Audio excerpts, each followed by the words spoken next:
Can this medication cause skin rashes or allergic reactions? Zepbound does not commonly cause widespread rashes, though injection site reactions occur in about 2 to 6% of patients, and serious hypersensitivity reactions are possible but rare. Zepbound is becoming more widely used for weight management, and naturally, people want to know about all possible side effects, including what might happen to their skin.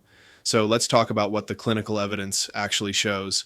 Here's the short answer. Widespread rashes are not a common side effect of Zepbound. The clinical trials that led to FDA approval primarily documented gastrointestinal issues like nausea and diarrhea as the most frequent side effects. However, skin reactions can happen, and they fall into a few different categories. The most common skin-related issue is injection site reactions. According to the FDA prescribing information, these occurred in about 1.7 to 5.8% of patients in clinical trials. We're talking about things like redness, itching, or swelling right where you inject the medication. These reactions are typically mild and go away on their own without needing treatment.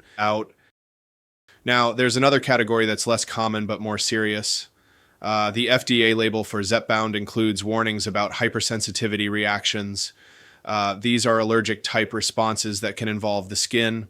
We're talking about conditions like urticaria, which is the medical term for hives, and angioedema, which is swelling that can affect deeper layers of skin, often around the face and throat.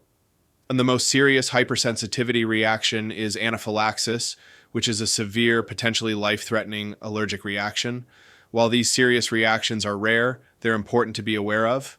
It's worth noting that because Zepbound is a relatively newer medication, we're still learning about its full safety profile as more people use it over longer periods of time. The clinical trials give us important data, but real-world use sometimes reveals additional patterns. So what should you actually watch for? If you're using Zepbound, pay attention to your injection sites. Some mild redness or slight swelling right after injection is generally not a cause for alarm. These local reactions usually resolve within a few days. But there are certain skin changes that require immediate medical attention. If you develop hives that are spreading rapidly across your body, that's a red flag. Swelling of your face, lips, tongue, or throat is another serious warning sign. Difficulty breathing or swallowing, along with skin changes, requires emergency care. If you experience any of these symptoms, stop using Zepbound and seek immediate medical help. Even if symptoms seem less dramatic, you should still contact your healthcare provider if you notice a rash that's persistent, getting worse, or accompanied by other symptoms like fever or joint pain. Any skin reaction that concerns you is worth discussing with your doctor. Now let's talk about prevention.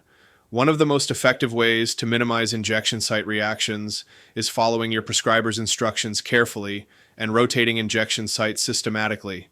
Your healthcare provider or pharmacist can guide you on proper injection technique and site rotation based on the official device instructions. If you do experience mild injection site reactions, talk to your healthcare provider about management options. They can recommend appropriate strategies based on your specific situation. Here's what's really important to understand. If you have a history of allergic reactions to medications, make sure your doctor knows this before starting Zepbound. This information helps them assess whether Zepbound is the right choice for you. And remember, everyone's body responds differently to medications. What happens in clinical trials represents averages across many people. Your individual experience might be different, so let's recap the key points. Widespread rashes are not commonly reported with Zepbound. Injection site reactions happen in a small percentage of users and are usually mild. Serious allergic reactions involving the skin are possible but rare. And following proper injection technique with site rotation, as directed by your healthcare provider, can help minimize local skin reactions. Most importantly, always consult your healthcare provider about any skin changes or reactions you experience while taking Zepbound. They can evaluate whether what you're experiencing is normal, needs treatment, or requires stopping the medication. This video is for educational purposes only and is not medical advice. Talk to your healthcare professional about your individual situation and any concerns you have about Zepbound. If you found this helpful, drop a comment below with any questions you have. And don't forget to like and subscribe for more evidence-based health information.